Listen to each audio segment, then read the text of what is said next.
All right. Great day. Great to get back on the grass. It's always what brings us back. It's the work. It's the focus required as we got another opponent, division opponent, going down to Atlanta this week. And excited about just getting this thing back on track in terms of our execution, our fundamentals, some of the things that we talked about coming out of the game.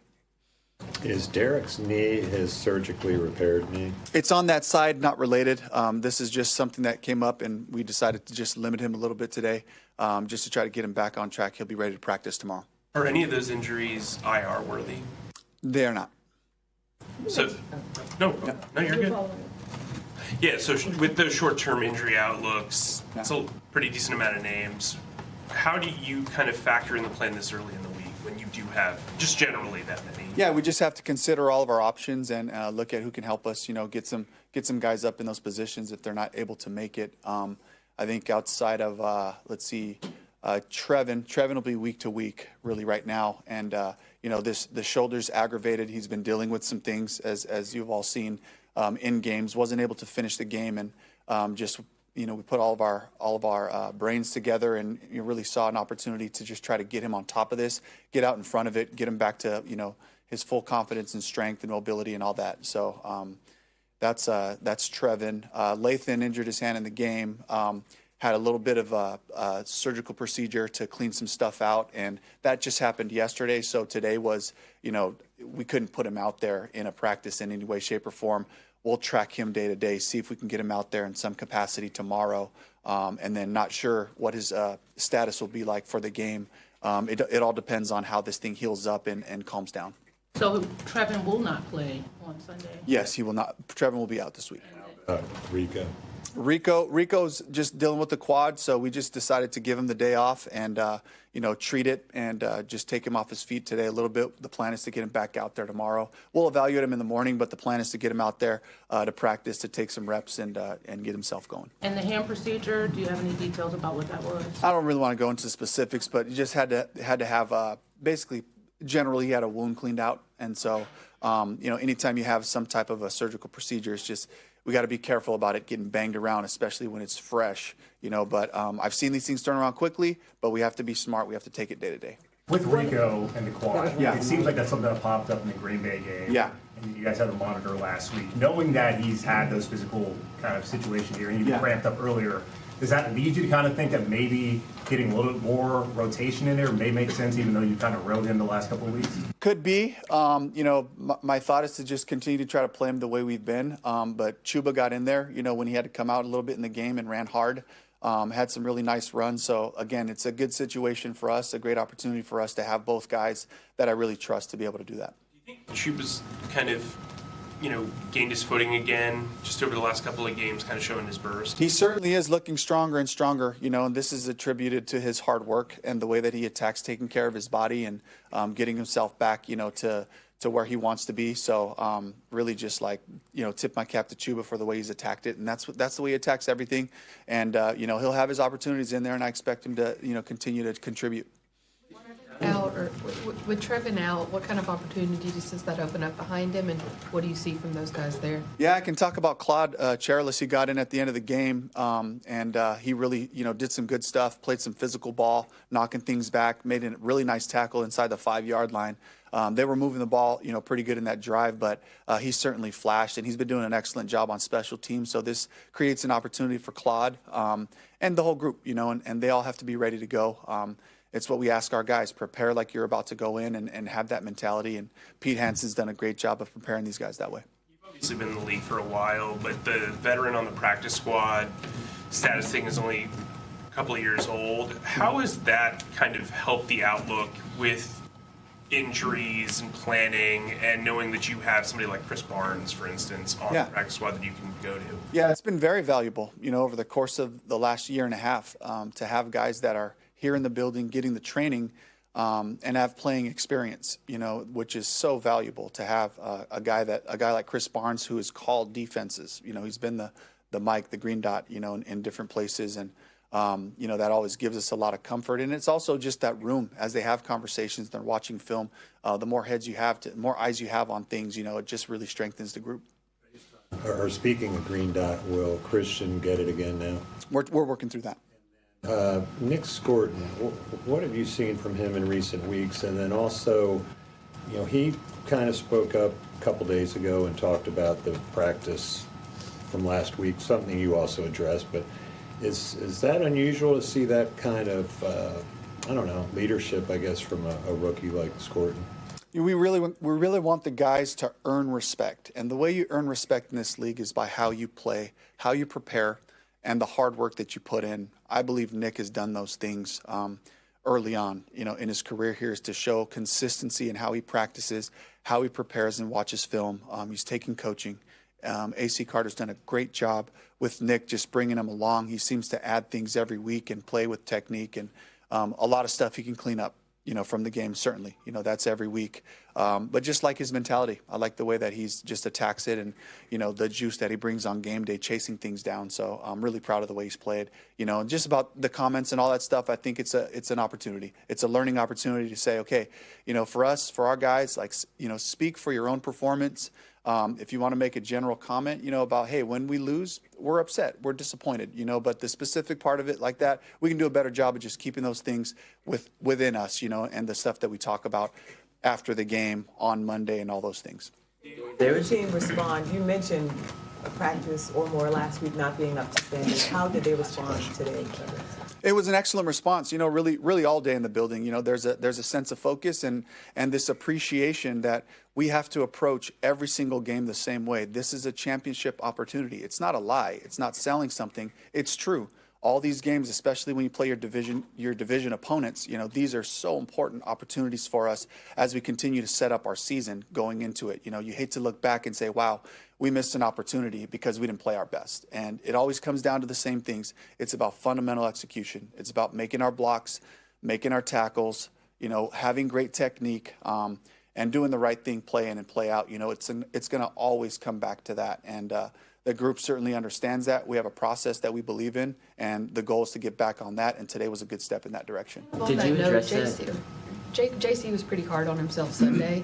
Like, how have you seen him respond, and how crucial is that to have your leaders hold themselves accountable? Yeah, accountability is important for all of us. It starts with me. And whenever we come out into a game and it feels like we're off as a group, I have to look at the way that I set up the week, the way that we approach the guys in my messaging. I have to evaluate that part, talk to the different coaches that we have on staff and bounce ideas and say, how can we get these guys more prepared? Let's talk about when this happens, when you come off of a win going to Lambeau like that, the refocus and the reset to continue to work and capture that part. Those are all important. And certainly JC, certainly the different guys on our teams, taking accountability for the part that they contributed. That's talking about their specific performance, and I love guys taking that. And JC also has to understand, too, this is a group effort, and this is all of us who didn't play up to our standard that day. Bouncing back from bad losses. What is it about that sort of opportunity to refocus? And is there anything about maybe going on the road this weekend and sort of refocusing and sort of getting together in that regard? Yeah, this game is humbling because every single week you play a group of professionals, regardless of what the record says. These are pros, and there's phenomenal players in every group. And if you don't play to your best, if you don't execute and we don't play complementary football together, you can lose every week. And you can also win by playing a certain way and by taking care of the details and the critical parts of our game. So it's a reminder, and it's a wake-up call. And for a team, now with me, at least for a year and a half, like we have to make sure that we lean on our processes. We lean on the things that we count on to get our bodies right, to get our minds right, so we can be confident and we can play fast on Sundays. Dave, How's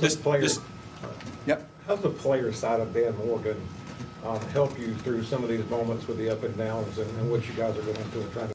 Dan is an incredible resource, especially because he's been a captain. He's been a leader. He's been in the middle of this. And so there's an expectation that he had for his teammates. And so when he sees things, when he reflects on, and I go and we sit down and talk, I can always kind of pick that part of his brain to say, what does this feel like to you being on the really good teams that you've been on, over the course of your career, or dealing with injuries, dealing with off-field issues, all that. He's lived a lot of these things, and so he's an amazing resource that way, and has a really positive approach about it too, about finding solutions to things versus trying to find excuses for why things happen. He's always good about finding solutions. Okay, so how do we go about this? How do we attack this issue?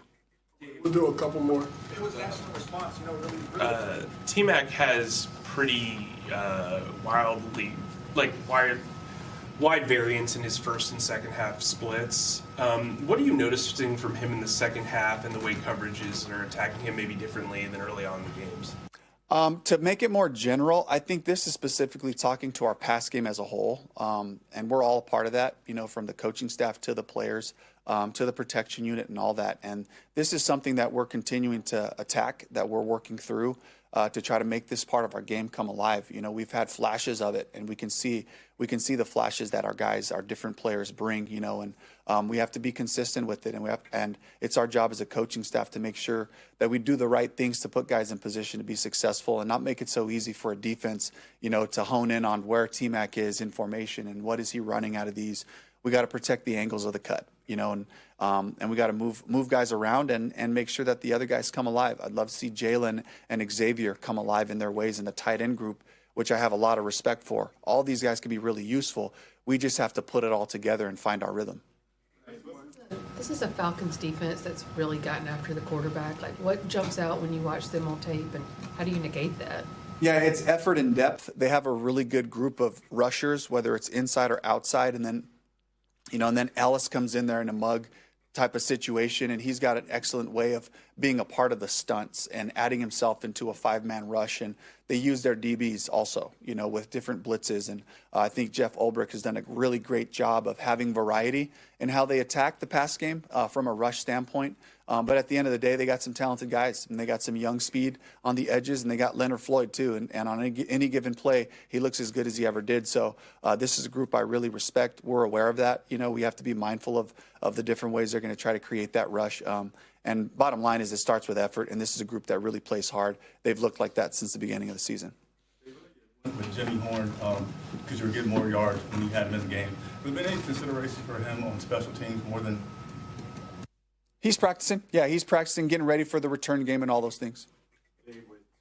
Back, will he step back in at right guard? We're working through that right now. We have some good options, both guys that I really trust.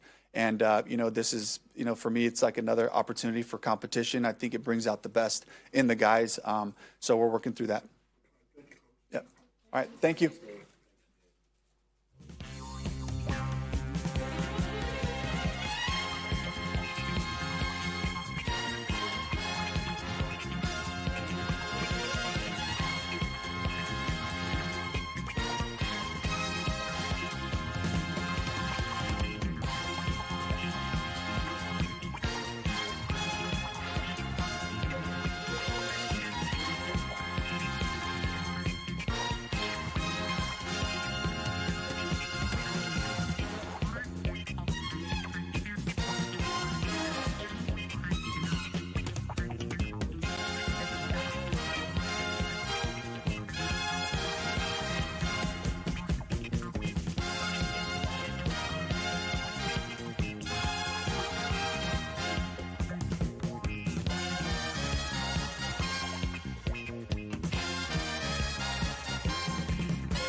Questions for Bryce? Bryce, did anything stick out to you as you finally had some time to go back and look at Sunday's game on film? Yeah, just lack of execution. Looking back as a unit, plays left out there, stuff that we just have to do a better job of executing. Again, we give credit to them. They execute better than we did. But the pages turn. Again, it's all about Atlanta this week. It's all about the Falcons. So we've learned from that. We're excited for the plan, and we're excited for the opportunity to have a week of work, put a week together, and then give ourselves the best chance to have success on Sunday. Bryce, what were you guys able to do last time against them? Obviously, it was a big win against the Falcons. What can you learn from that one? Yeah, first off, you got to turn the page. You know that doesn't entitle you to anything. There's no correlation. We have to go in there again. It's going to start 0-0 no matter what. We have a ton of respect for them. We know them well, obviously division opponents. So, you want to learn from stuff. Know that obviously they're going to make adjustments. We're going to make adjustments. There's going to be a different look. So, obviously you watch the film, you watch what they've been doing, and then you have a plan, and then you're ready to react as the game goes. So you guys have been good at bouncing back from bad losses or whatever. How much does that refocus you, if at all, and sort of make you sort of recenter? Yeah, Coach talks about it all the time. Just find opportunities to refocus. He talks about that in the immediate on game days, after plays, after series, and then after games, after weeks. So that's been a theme for us. Again, after good, after bad, whatever it is, we put emphasis on refocusing, making sure that we get lost in the work. We're process oriented. So that's the battle right now, and we're excited to have the opportunity. Do you remember any common threads after Buffalo or after New England? No, nothing that was. There's no magic speech, nothing different. Coach does a great job of being consistent with how he is and the schedule he has us do and everything like that. So we know what to expect. We know the work it takes. It's just about getting to it. On the same topic of refocusing, a lot was made about the team perhaps not having the most focused practicing last week. How do you think the group responded at least today, Wednesday? It was a good day of practice today. We're all competitors. We all want to make sure we understand how much practice correlates. We want to make sure we give ourselves the best chance. We have that mindset every week. It's not any different this week. So, good start. Again, we're in our work Wednesday flow and tempo, and, we're doing all we can to get the best out of that. Tomorrow will be a big day. We had to go all that stuff, same routine. So, good start. We have long week ahead of us, so we have to keep capturing it. On that topic, and as a leader on this team, did you take it upon yourself to address the guys to sort of like, hey, let's have a little more focus this week or anything along those lines? Yeah, there was talks. We'll keep that in-house, but, there are discussions. And, again, for us, it's a new week. The page is turned. We're all excited for this week. We're all excited for this opportunity to work, excited to go to Atlanta division opponent against a team we respect. So, yeah, we're excited for what's ahead. Just to clarify, were those talks last week or to start practice this week? We had talks, just keep it in-house. What can you guys do to get the more explosive plays going outside of execution? I know that's one thing, but is it that they aren't being called? Is it that you aren't throwing the ball? Why has that been elusive for this offense? No, it's just a group thing. Obviously, you want to be diligent about sticking to the plan, and then we just have to take advantage of opportunities when they come. When you watch the tape, and obviously we all watch a lot of film just from watching the opponent. They come in different ways. They all come in different sizes. So we just have to be ready for that opportunity. No finger pointing. We all look in the mirror. We all want to be accountable. Obviously, stuff like that can help us. So it's just being opportunistic and executing. You didn't want me to bring it back, but I did. I think both of those are important. Accountability front. JC was very critical of himself post-game Sunday, and he said he told the defense that it was on him. Understanding it's not your side of the ball, but what does it do knowing that type of accountability, that type of leadership is on that defensive side? Yeah, one, it's not surprising at all. Again, JC's been, he's huge for us, obviously on the field, but outside of that as a leader, he's always doing the right things, always working hard. He's super vocal. So, from a defense, knowing that, again, they're always, they'll come back, and it's never been, ever since I've been here, it's been the same way. They'll be the first to tell you, no matter what, they'll take accountability. And we're the same way as offense. We want to all be accountable. So I'm grateful to have a group of guys around me that they look in the mirror first. They want to get better. They want to, there's no ego. Everyone wants to do whatever they can individually and then within their room and then as a unit, then as a team, just to have success. So I'm grateful to be in an environment like that. You're returning to the site of arguably your best game as a pro. How much fun was that week 18 last year? I don't know. It was last year. So this year it's whatever it was, week 11. This year it's week 11 and we're 0-0. Right now it's Wednesday and we're about to watch the tape of practice today. So that's all I'm at. But aren't there things you can take from that performance personally and as an offense that could help you this week and this year? Different coordinator, different system, different things. They've had changes. Again, we deep enough in the year where there's stuff you watch, but right now, again, you watch this year's stuff, you watch how they're playing. I always have confidence in my team, always have confidence in myself. That's not something I need to lean on something else for. And what's tangible is this week, so that's all that matters. It's been 8 weeks since that first Falcons game. What have you seen just from them when you were viewing film that's different, that's kind of caught your eye heading this week? Yeah, well, the way they're playing, not saying it's different from the beginning, but it really just jumps off the tape, the physicality in which they're playing. Obviously, playing really aggressively. They're making a lot of plays. It's a really good group. They have some young guys that you see them continue to make jumps and get better and better as the year goes, playing more and more comfortable, settling in, being the players that they are. So we have a ton of respect for them, at all three levels.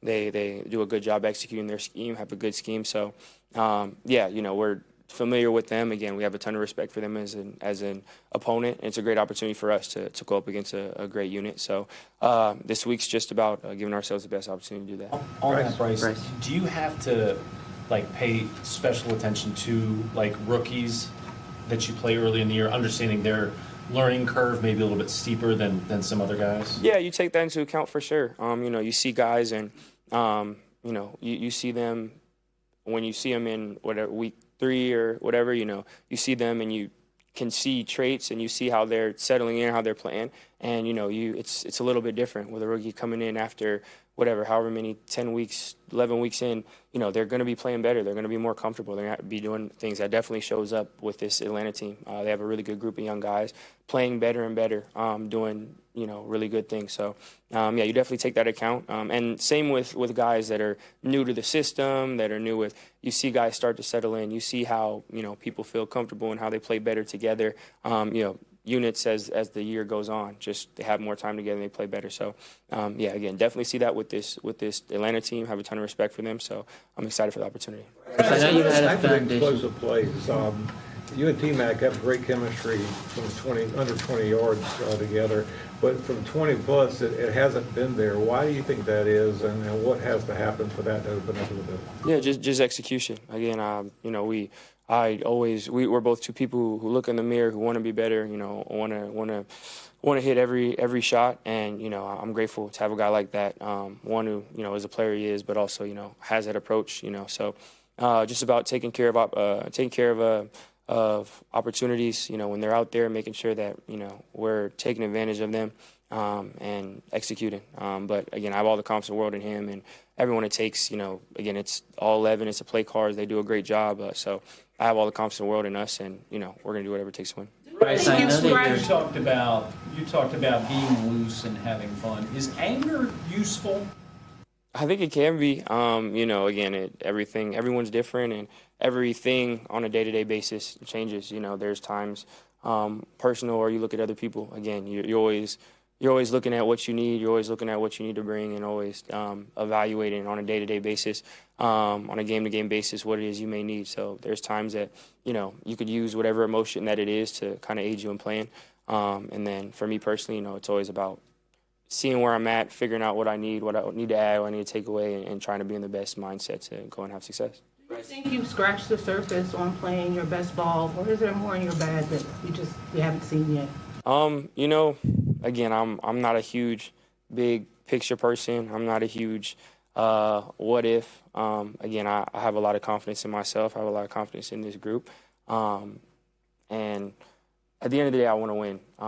I don't care about what can be. I don't care about whatever narratives there are. I want to win football games. I want to help this team win.